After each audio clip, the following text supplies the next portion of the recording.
Nanti dibawa, nanti dibawa.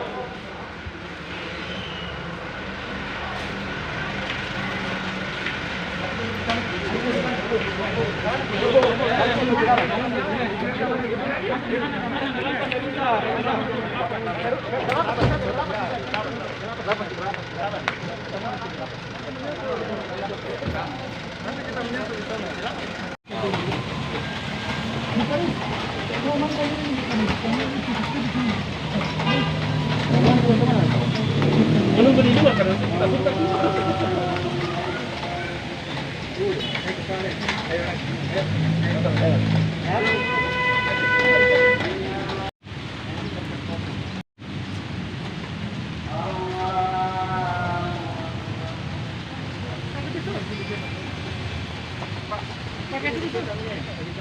bagaimana sudah diperiksa tadi yang minta di kantor tadi.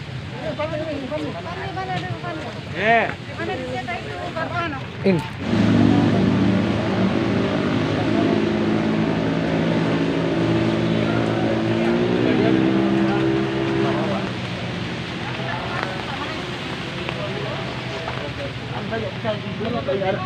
Ada lagi begini, Pak. Ya, jadi masuk. Panggil.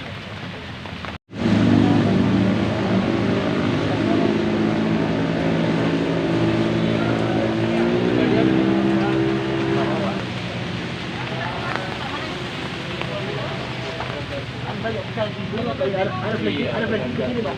Ya, jadi masuk. Panggil.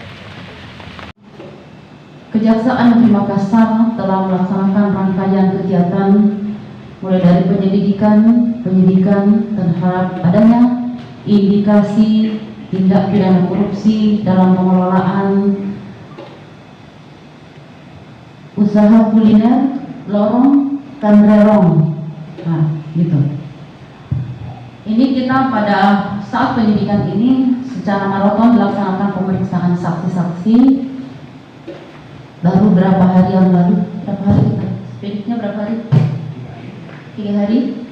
Kita tingkatkan ke penyidikan 3 hari yang lalu dan secara maraton melaksanakan pengumpulan alat bukti, keterangan saksi, kemudian petunjuk, kemudian ahli, dan pada hari ini melaksanakan upaya penggeledahan, penyitaan, pemeriksaan tersangka dan dilanjutkan dengan penahanan. Insya Allah dilaksanakan langsung pada hari ini, dilaksanakan penahanan terhadap tersangka.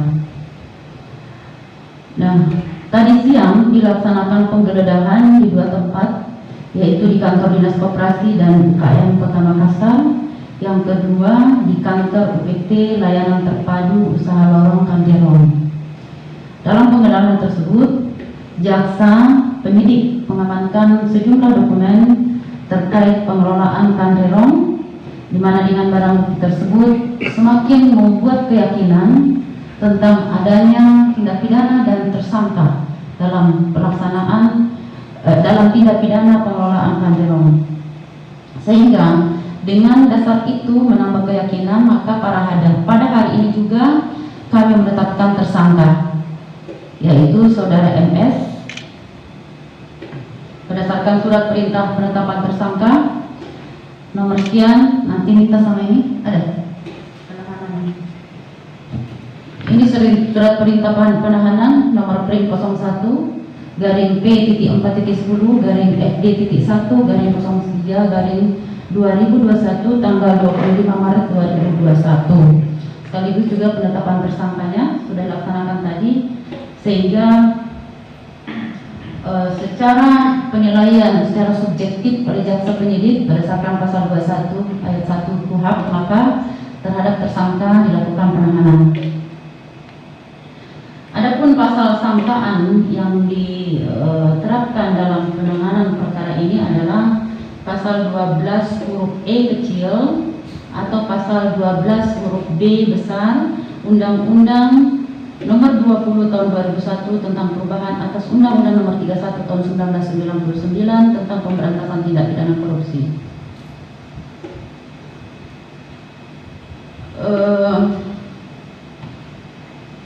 Perkara ini ada beberapa hal, kasus posisi tidak perlu dibacakan ya, nanti tanya aja deh sama Kasipitsus.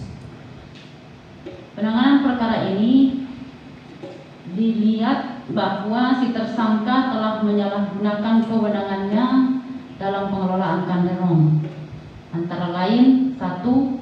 Mengalihkan 31 kios di Kanderong Karemosi dari PKN lama ke pedagang yang baru tanpa adanya prosedur TDU sebagaimana dimaksud dalam Perwali nomor 29 tahun 2018 tentang pedagang kaki lima Kanderong. Yang berikutnya, menyewakan atau mengontrakkan kios secara tidak sah, baik langsung maupun sebagai perantara terhadap sejumlah kios di kawasan Kanderong disertai dengan adanya ancaman atau peringatan pencabutan ID card sebagai pedagang terhadap penyewa kios yang tidak melalui perantaraan yang bersangkutan atau tidak melaporkan proses sewa menyewa kios tersebut. Proses penyewa-menyewa, menjual itu saja sudah menyalahi ketetapan atau peraturan dalam Perwali, karena di sana tidak boleh ada sewa menyewa ataupun diperjualbelikan. Kemudian menerbitkan ID card pedagang Kanderong padahal yang bersangkutan tidak mempunyai kewenangan dalam hal tersebut, termasuk juga ID card, dan itu dilakukan, tapi seharusnya bukan ID card. Tapi ini mungkin menjadi satu hal untuk mengidentifikasi yang melakukan usaha di Kanderong. Selanjutnya adalah menerima pembelian sejumlah uang dari hasil transaksi sewa atau jual beli kios di kawasan Kanderong sebanyak kurang lebih 190 juta rupiah. Ini mungkin angka sementara yang didapat dalam penyidikan, tidak tertutup kemungkinan akan berkembang, tapi untuk sementara yang valid yang bisa dipertanggungjawabkan adalah sekian. Nah, perlu saya sampaikan bahwa penetapan tersangka ini adalah langkah awal bagaimana kita melihat Kanderong ke depan dalam penataan yang lebih baik, yang sesuai dengan Perwali. Yang diharapkan terhadap usaha Kanderong itu yang bagaimana? Penegakan hukum berjalan, tetapi juga kami mengharapkan bahwa kejaksaan akan hadir dalam pendataan usaha Kanderong ke depan, sehingga nanti siapa yang betul-betul berhak di situ sesuai dengan prosedur yang ada akan betul-betul dia yang akan menempati. Diharapkan dengan pendampingan nanti akan dilakukan oleh kejaksaan, maka kemanfaatan dari adanya penegakan hukum ini akan kita rasakan, masyarakat akan rasakan, sehingga penataan ke depan betul-betul akan sesuai dengan apa yang diharapkan oleh gagasan awal pemerintah kota. Saya kira itu hal yang penting yang saya sampaikan pada konferensi pers kali ini. Terima kasih untuk perhatian dan kesabarannya. Saya akhiri dengan Assalamualaikum warahmatullahi wabarakatuh. Penahanan ada 3. Yang pertama, dikhawatirkan mengulangi perbuatannya. Yang kedua, jangan sampai menghilangkan barang bukti. Yang ketiga, apa? Satu lagi. Melarikan diri. Nah, yang paling kita khawatirkan adalah jangan sampai mengulangi perbuatannya, karena terindikasi begitu besar pengaruhnya terhadap pedagang-pedagang yang ada di sana, dan kita khawatirkan nanti apabila tidak dilakukan penahanan maka akan terulang lagi, tidak ada efek yang dirasakan. Oke, itu. Ibu aliran. Pertanyaan Bapak mau dilarikan kemana? Sementara ini belum kita lihat secara gamblang ke arah mana uang itu. Yang jelas dia menerima, tapi indikasi ada mengalir ke sejumlah pihak tidak tertutup kemungkinan. Ya, lalu apakah uang itu akan disembunyikan ke pedagang? Nanti kita lihat bagaimana putusannya. Putusan pengadilan setelah inkrah itu yang kita laksanakan nanti. Oke. Ada lagi? Cukup?